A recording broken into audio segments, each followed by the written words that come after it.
Hola, ¿qué tal amigos? Vamos a continuar con los músculos de la expresión facial. Eh, este video va a tratar sobre los músculos que tienen que ver con toda la gesticulación de la cara y vamos a decir, como en todos los segmentos anatómicos que hemos visto sobre los músculos, primero hablaremos de las generalidades. En cuanto a las generalidades de este grupo muscular, vamos a mencionar que comparten un mismo origen embriológico, que es en el segundo arco faríngeo. Todos estos músculos van a estar inervados de manera motora por el nervio facial y vamos a mencionar que todos comparten fibras de unión o de anclaje a lo que denominamos como fascia superficial de la cara, y todos van a tener una inserción en la piel de la cara. Por eso también son conocidos como músculos cutáneos. Vamos a ocupar alrededor de 30 músculos para actuar al momento de realizar cualquier acción, como son abrir o cerrar la boca, masticar, aunque los músculos de la cara no son músculos de la masticación, solo actúan como sinergistas en la acción de la masticación. Vamos a ver más adelante qué músculo es el que interviene en esta sinergia, y también en acciones como son llorar o hacer cualquier gesticulación con la cara. Bien, en este grupo también podemos empezarlos a estudiar. Cada uno tiene su forma de estudiar los músculos. Yo sugiero dividirlos en grupos. Es más fácil estudiar los grupos musculares de la siguiente forma. El grupo frontal orbital, el primer músculo que pertenece a esta clasificación, va a ser el músculo occipito frontal. Este músculo va a componerse de dos vientres musculares, uno anterior y uno posterior, que van a estar unidos por algo que se conoce como aponeurosis epicraneal. Vamos a tener el vientre frontal, el vientre occipital y el tendón intermedio conocido como aponeurosis epicraneal. La inserción de los vientres occipitales van a ser la línea occipital superior y el proceso mastoideo de ambos flancos o ambos lados del cráneo. Y los vientres frontales van a insertarse en los bordes orbitarios del hueso frontal y el área interciliar, que es el área que tenemos entre las cejas. La función va a ser elevar las cejas y arrugar la frente en expresiones de sorpresa o susto. El siguiente músculo que vamos a describir es el orbicular del ojo. El orbicular del ojo es importante mencionar que vamos a tener tres porciones o tres fibras que se van a describir, que son las fibras palpebrales, las fibras propiamente de la órbita y una porción lagrimal o fibras lagrimales. El origen va a ser la porción nasal del hueso frontal, el proceso frontal del hueso maxilar y la superficie anterior del ligamento palpebral medial y el hueso lagrimal. La inserción van a ser fibras musculares que van a estar rodeando toda la circunferencia de la órbita y que se van a extender hacia las mejillas y se fusionan con otras estructuras adyacentes de carácter muscular, como forman la fascia lagrimal alrededor del conductillo lagrimal, responsable del drenaje de la lágrima del saco lagrimal. Bien, la función de las tres fibras que vamos a describir es, en la parte palpebral, va a ser un cierre gentil o con suavidad de los párpados. La porción orbitaria va a ser un cierre con fuerza o un cierre más enérgico de los párpados, y la parte lagrimal o la porción lagrimal va a ser para la extracción de la lágrima para poder lubricar el ojo. Bien, este es uno de los músculos que se pueden preguntar en cualquier cuestionario de anatomía, con la intención de poder describir la función de las tres porciones que forman este músculo orbicular del ojo, y hay que entender o hay que aprender de manera fácil, que va a tener tres porciones. La porción, vamos a verlo en la imagen, la porción palpebral, que tiene que ver directamente con los párpados, la porción orbicular, que es la porción más externa, y la porción lagrimal. Recordamos, la porción palpebral va a ser un cierre gentil, suave de los párpados, y la función de las fibras orbiculares o de las fibras más externas son un cierre fuerte, un cierre total de los párpados, y la porción lagrimal va a ser para extraer la lágrima del saco lagrimal y así lubricar los ojos. El siguiente músculo que vamos a describir es el corrugador superciliar. El origen va a ser el borde nasal del hueso frontal, la inserción va a ser en la piel de las cejas y la función es formar pliegues verticales, llevando la cabeza de las cejas al centro y deprimiéndolas, es decir, una especie de desagrado, una gesticulación de sorpresa, de desagrado, que lleva precisamente o que aproxima a la línea media a las cejas y las lleva formando pliegues verticales. Bien, vamos a hablar ahora del siguiente grupo, es el grupo nasal. El grupo nasal vamos a iniciar con el músculo nasal, que va a tener o vamos a describirle fibras transversas y fibras alares. El origen de las fibras alares es la eminencia alveolar de los incisivos laterales maxilares de cada lado. Y la porción transversa es la eminencia alveolar del canino maxilar de cada lado. La inserción, las fibras alares va a ser la piel alrededor de la nariz o del ala de la nariz y toda el área que rodea a los orificios nasales. La porción transversa se va a insertar en el cartílago nasal lateral y la aponeurosis del dorso de la nariz. La función de estas fibras, de las fibras alares, va a ser deprimir lateralmente el ala de la nariz, dilatando la fosa nasal, es decir, haciendo más grande el orificio nasal de cada lado, y las fibras transversas van a arrugar el dorso de la nariz. Bien, en esta imagen estamos observando la porción transversa y en la cara lateral podemos ver la porción alar o las fibras alares. La porción transversa, como mencionamos, va a ayudar a arrugar el dorso de la nariz y la porción alar, al retraerse, lo que va a hacer es aumentar el diámetro, aumentar la superficie de la nariz de la fosa nasal.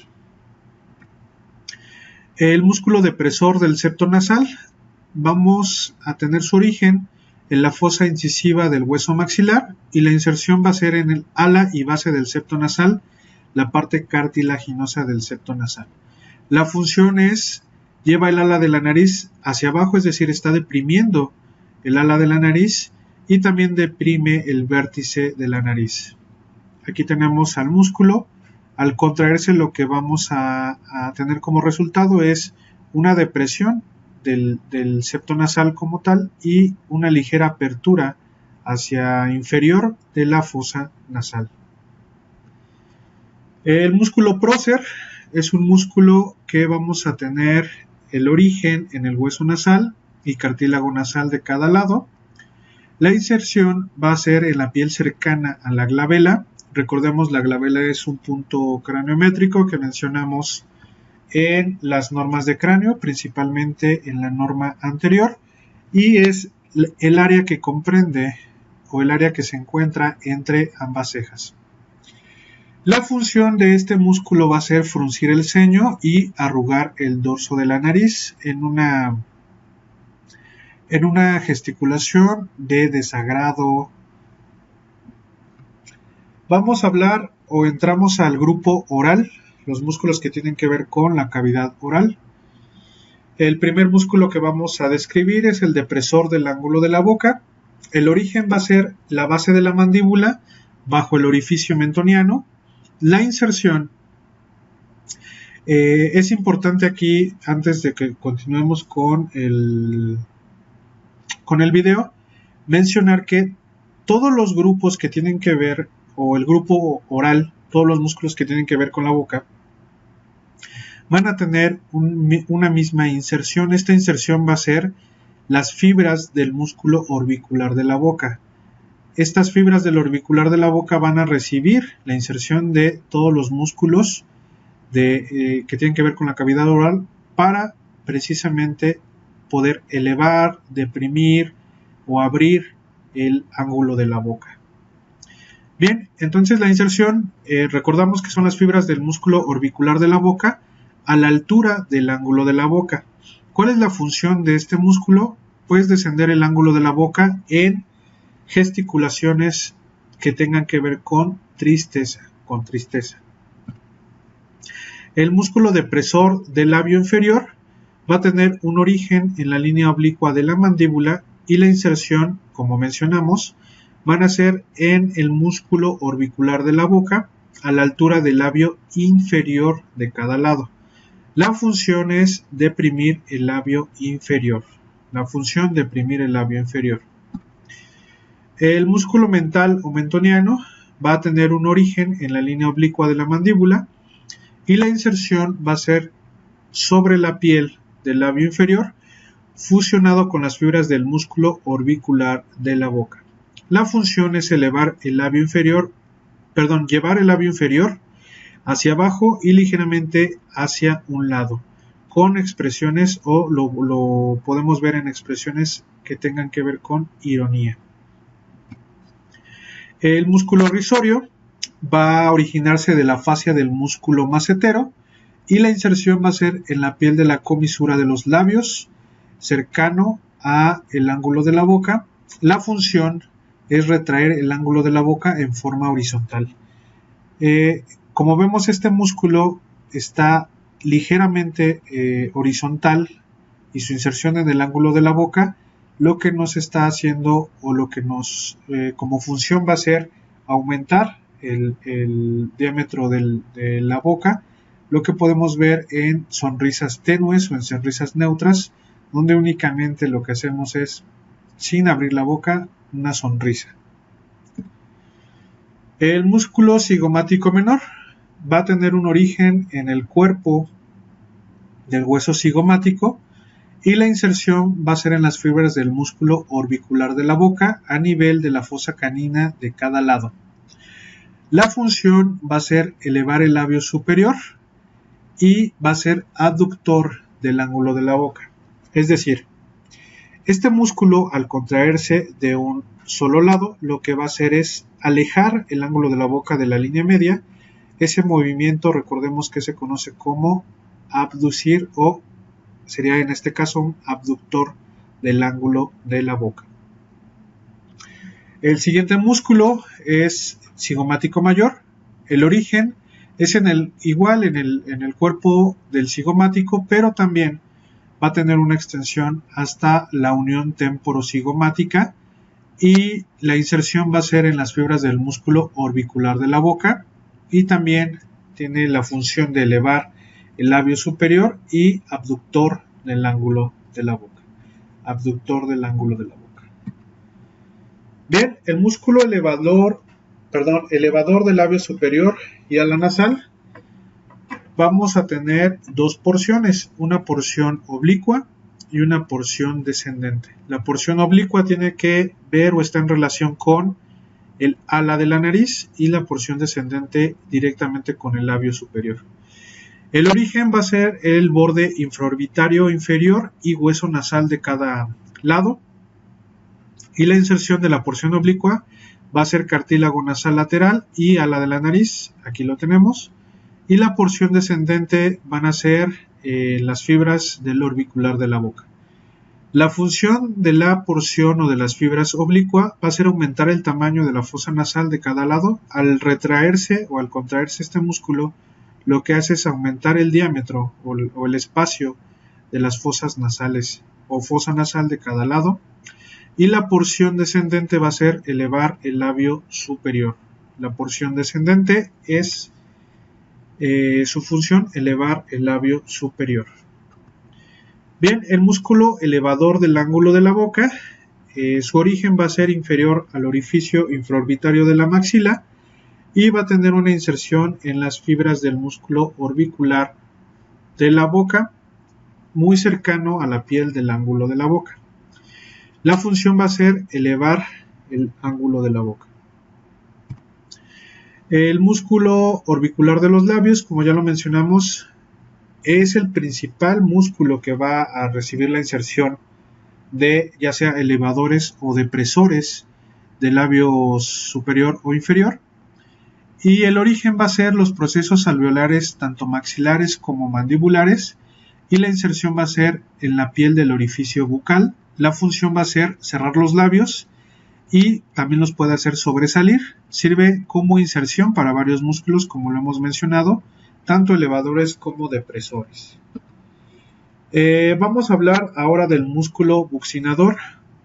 Este músculo lo estamos poniendo aparte, no tenemos o no lo estamos metiendo en ninguna clasificación porque tiene características anatómicas que vamos a detallar.